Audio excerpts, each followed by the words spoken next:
Well, the Congressman joins me now. Ron Paul, a pretty good night for you last night. You must be feeling pretty happy today.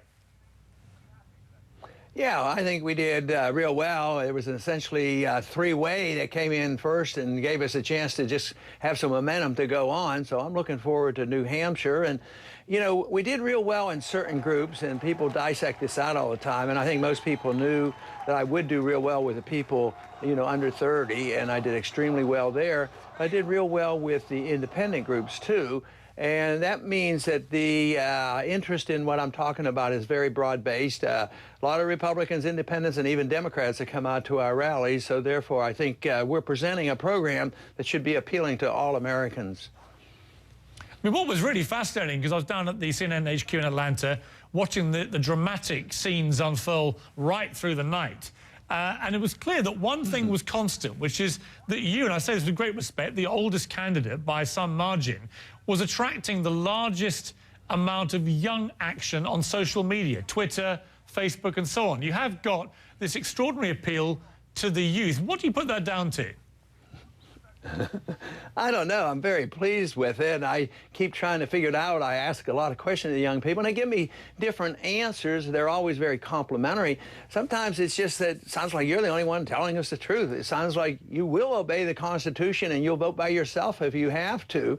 And they talk about foreign policy. I think young people are just not anxious to be sent off to war, and they have become fascinated with my interest in monetary policy, and there's a financial crisis going on. So they're actually studying, you know, the Federal Reserve and monetary policy. So they give us all these interests. But I think overall, it's my emphasis on liberty per se, just liberty, having freedom to run your life as you so choose, as well as spend your money as you so choose. And that is a very powerful message and very attractive to young people. I mean, I use Twitter a lot. And what is interesting to me is every time I mention your name or we cover you in the show, whatever it may be, I get an avalanche of reaction, very, very angry, from people that feel that you don't get a fair crack of the whip from the media generally, and that you're not taken seriously enough as a candidate. And there's no doubt there is some truth to that. For whatever reason, you quietly do your thing and you do it well, and yet it suits people to portray you as a kind of cranky old guy in the race, when actually the figures would suggest you should be taken more seriously. Yeah, and you know, I see that word cranky. My supporters don't call me cranky. My friends don't call me that, but I think the media uses it a whole lot. And you know, I do hear that some of our people overreact, but I tell you what, they do the opposite thing. You know, just take the singer that endorsed me. They went and bought her albums, you know, Kelly Clarkson, I believe, and they bought albums, and they were, you know, very happy. So if you say something nice about me tonight, I'll bet you'll get a lot of good emails. I mean, they are very discretionary, and they really compliment people. But if they feel like I'm not getting a fair shake, and I think you even said that possibly that's the case, we come up short, they will even overreact, and I caution them against that, because that's not the way to win friends and influence people. But they are very very supportive, and they want to defend me, you know, when people sort of attack me. Do you think, Congressman, that in New Hampshire, Mitt Romney is almost certain to win in New Hampshire? Do you believe the real battleground will move on to South Carolina, to Florida? You know, I think the odds makers would probably bet that, but I think Santorum showed that you can change things rather quickly right at the end, and maybe people haven't, the undecideds haven't decided to do anything yet in New Hampshire, and maybe there will be a switch.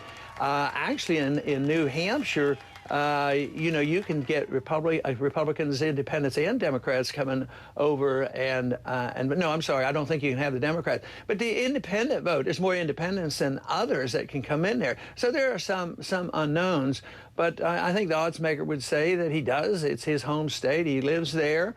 But that doesn't mean that the rest of us give up. I think all of us will continue to campaign very hard there. And when you look at your contenders here, are you surprised that, say, Rick Perry is staying in the race, given how he's underperformed?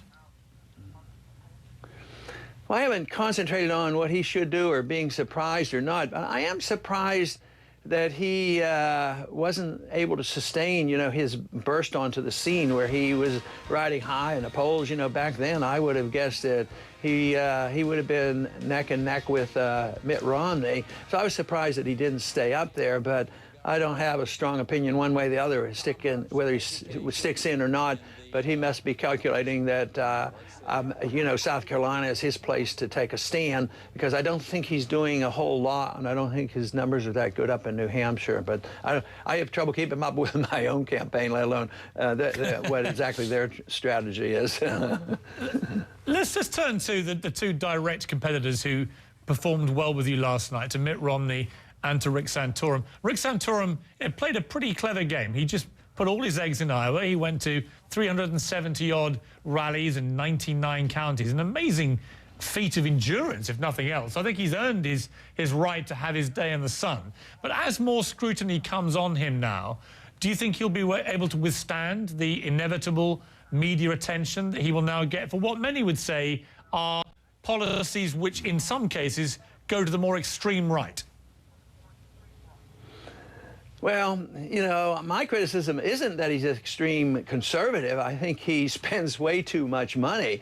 When he had the opportunity to double the size of the Department of Education, he did. When he expanded medical care with prescription drug programs, and when he votes for foreign aid, he votes for all these things. And his support of people like Arlen Specter, he doesn't come across as a conservative. I think that will get out, and he sort of popped up in the polls there at the last minute, but he didn't have an organization. If you look at a picture of his rallies, they were very, very sparsely attended. So it was a mechanism where a group of people came together and said, oh, he's our candidate. We didn't rally around the others, so we're going to rally around him at the last minute. But I don't think I don't think he can go anywhere. He doesn't have an organization. He doesn't have the money. So I would be surprised if he does very much in New Hampshire.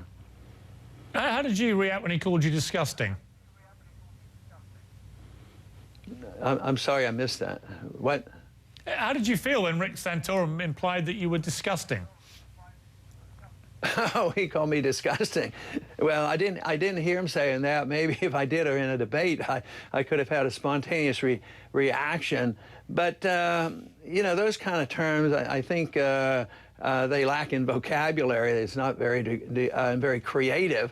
I think you could have find a maybe more dignified term. Maybe he could have said he disagrees with me or something.